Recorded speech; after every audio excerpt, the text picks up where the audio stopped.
రాష్ట్రంలో ఎన్నికల జోరు పోరు ఊపందుకుంది.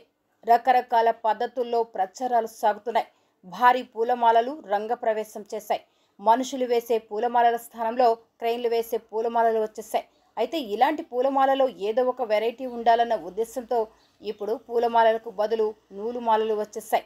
నూలు మాలలు అంటే ఏమిటో అనుకోవద్దు. నూలు దారాలతో చేసే భారీ పూలమాలలు. వీటిని కూడా క్రెయిన్తోనే వేయాలి. నూలుండలతో ఈ పూలమాలలు చేస్తున్నారు. కొన్ని వందల కిలోల నూలు ఉండలు పూలమాలలుగా చుట్టి అక్కడక్కడ మామూలు పూలతో అలంకరణ చేసి భారీ క్రెయిన్లు ఉపయోగించి వాటిని నాయకులకు వేస్తున్నారు.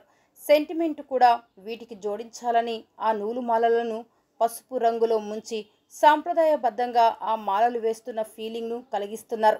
ఇదే కాకుండా ఎన్నికల పుణ్యమాని తప్పెట్లకు కూడా మంచి డిమాండ్ వచ్చింది. కొన్ని వందల మంది తప్పెట్ల కళాకారులు ఉపాధి పొందుతున్నారు. వారిని వరుసలో నిలబెట్టి తప్పెట్ల మోతతో ప్రచారాలను హోరెత్తిస్తున్నారు.